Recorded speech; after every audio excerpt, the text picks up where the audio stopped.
Welcome. Let's address this career concern that someone has raised.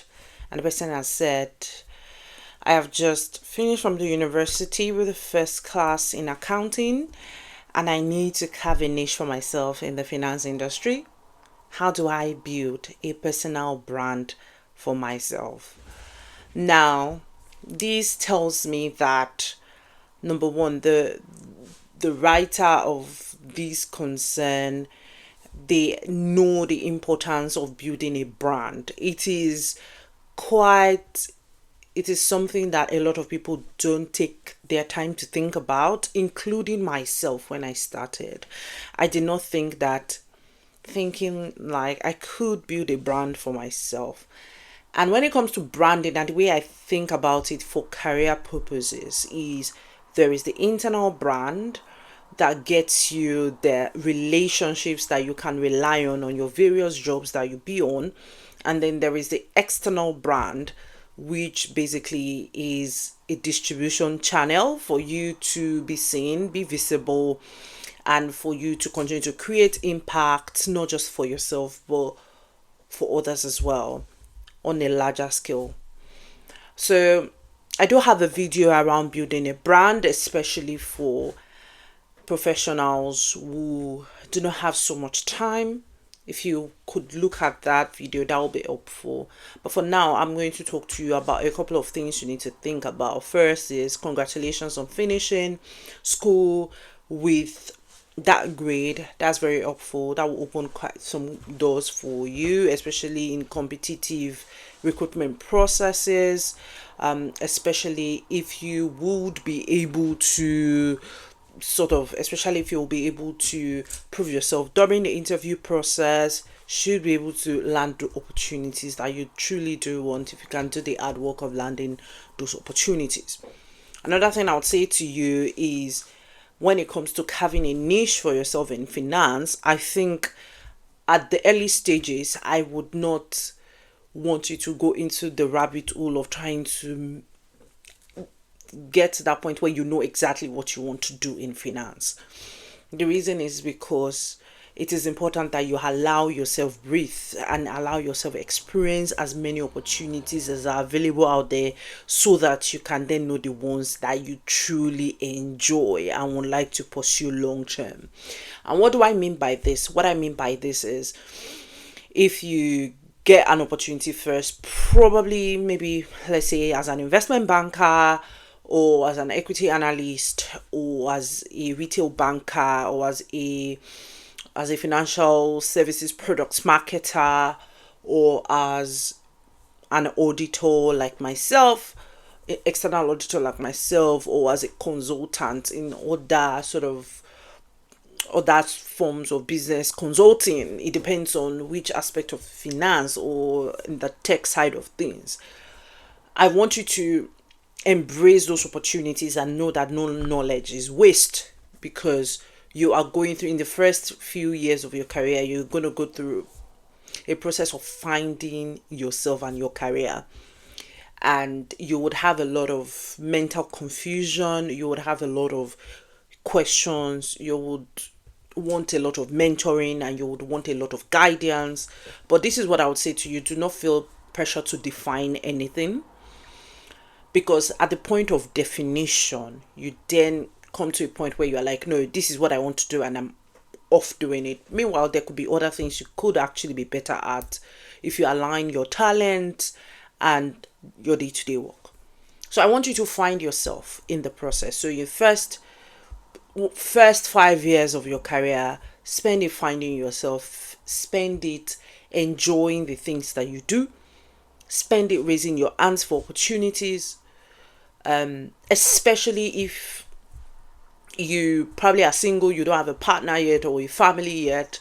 If there are opportunities to travel, opportunities to relocate, opportunities to see what other people are doing in various other geographical locations, or opportunities to up around the industry to see what's going on there, I would basically tell you to do that.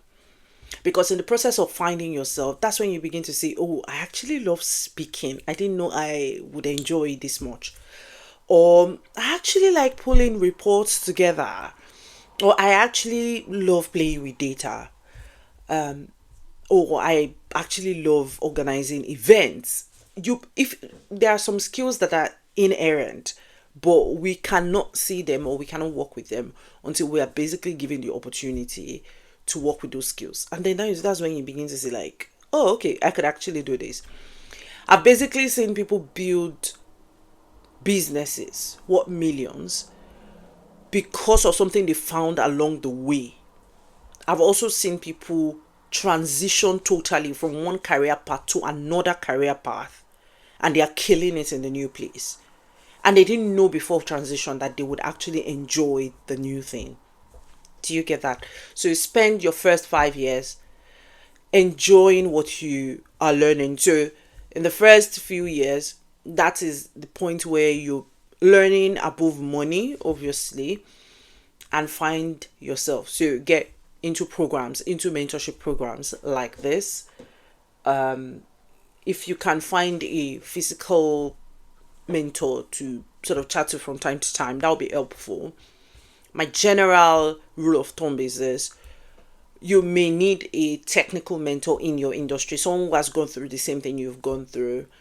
I personally did not really have the need for it because in the organizations that I've worked with, there is always that program where I get to have a coach who tells me, oh, let's think about this, let's do this, let's craft these goals. This is what you need to do next, helping me step by step. And if I have any concern, I could just go to them. So from that perspective, I've never really had the need to go look for an outside coach or outside mentor as such. So, and I've really in my career had very brilliant people that they it's just their KPI to make sure I'm okay. So I definitely did enjoy that. So I want you to also think about, if your organization doesn't provide that sort of program for you, you could find one for yourself outside. In my own place, I'll talk to you about career in general. I'll talk to you about major issues that would affect a lot of people, like carving a niche for yourself and that. But I may not be able to speak technically to the issues in your industry, because I've also gotten requests where people are asking me, oh, I want to transition from that to HR, or I want to transition to data, or I want to transition to tech. I'm not in those industries, so I would not be able to provide to you those technical guidance. But this is what I would say: if you can find someone that, even if you do not have physical access to them, you can model them, especially if they put their stuff outside there. And I can empathize, because not everybody that puts their stuff out there, what they do, how they do it, their thought processes. But if you can find someone to model, basically look at what they believe in, their values, their interests, the things that interest them, all of that will feed back into their career. So that's why it's important for you to look at some of their beliefs and see if they align with you as well. And if they don't, find a compromise in between that fits you, that supports your own view of things.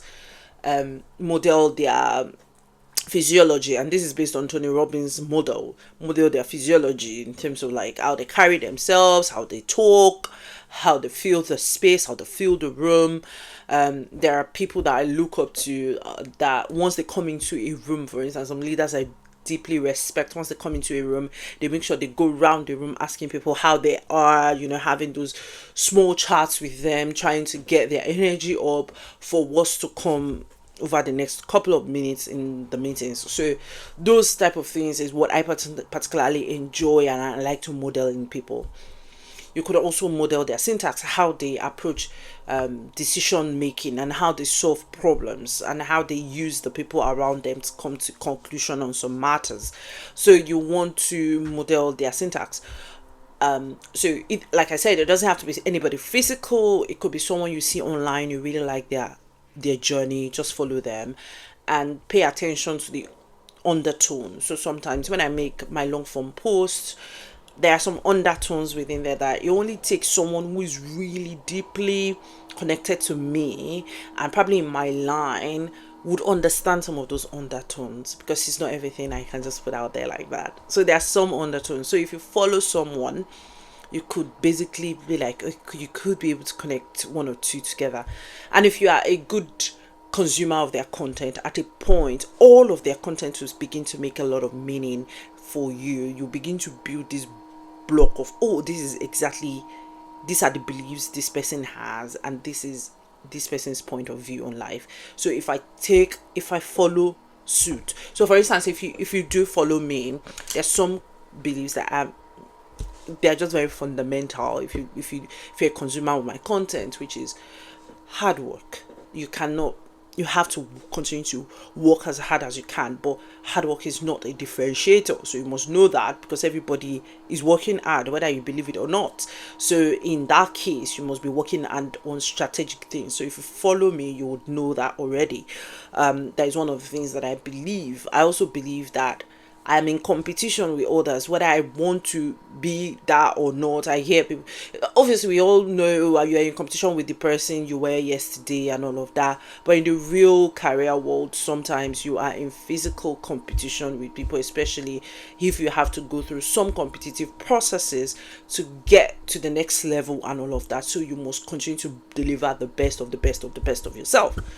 It's like going to the Olympics and saying, "Oh, I'm not competing with anybody." You are. So that's one of my people. Not everybody agrees with me, and that's fine. I'm happy. Is absolutely fine.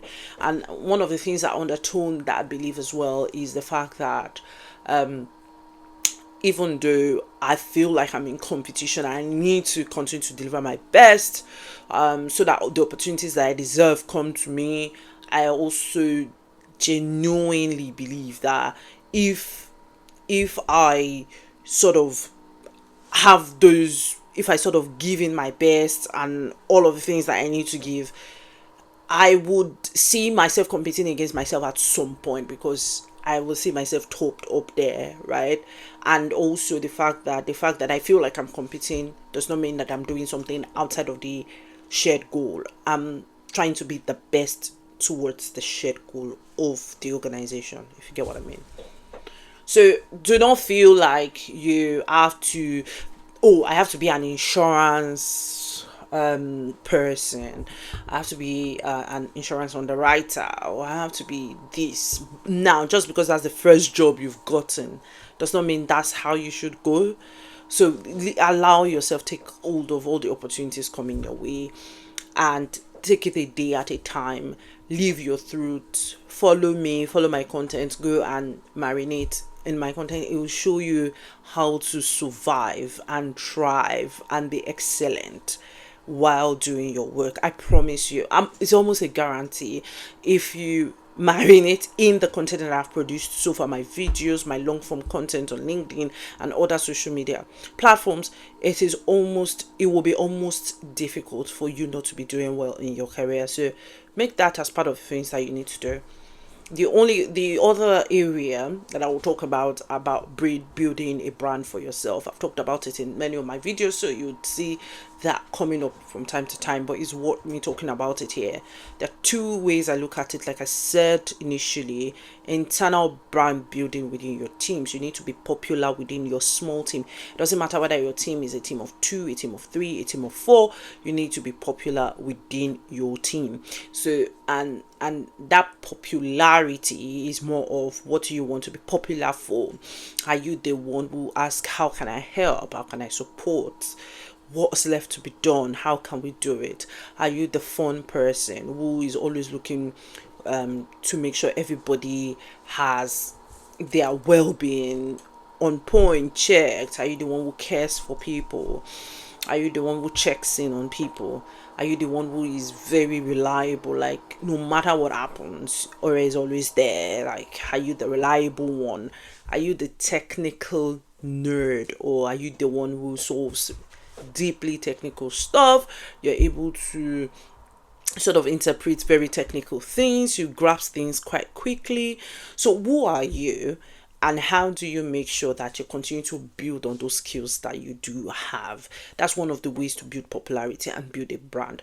But you must, like I said, in the first few years of a career, you're trying to identify yourself, you're trying to understand yourself when it comes to your career. So once you kind of see that IQ, and there's a there's an aspect of your work that you truly do enjoy, why not stay there, do it well, enjoy it, and ask for more opportunities that support that.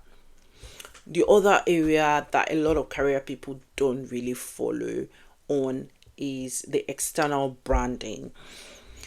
And I said this in one of my recent posts, that you are a great product. The problem you have is distribution. You don't have distribution, or your distribution channels are like, they are non-existent. I need you to think external visibility. So I'm Ore Bukola. I'm a manager. I'm an external audit manager in the banking and capital market practice of PwC UK. So that's the work that I do.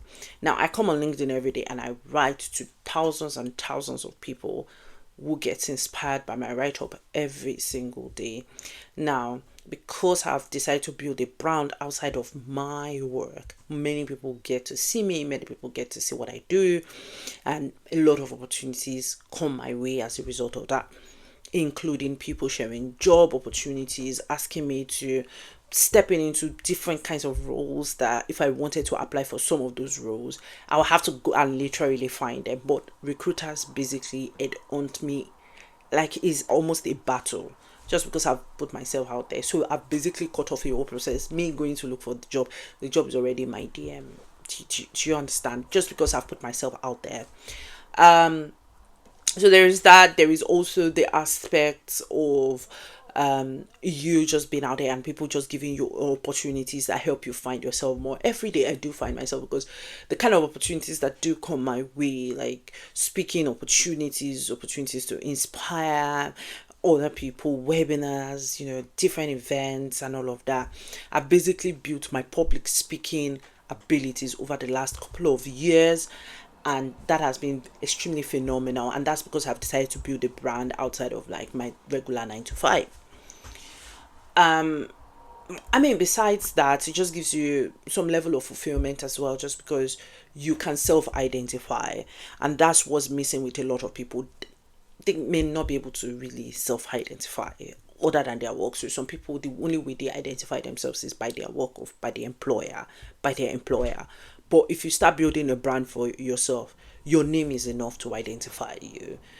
If you get me. So basically, I want you to think like that and take that away, and start building on it and take action. There's all of the things I've said now. It's fine for you to write things down, take notes and all of that, but if you don't act on it, what's the purpose, right?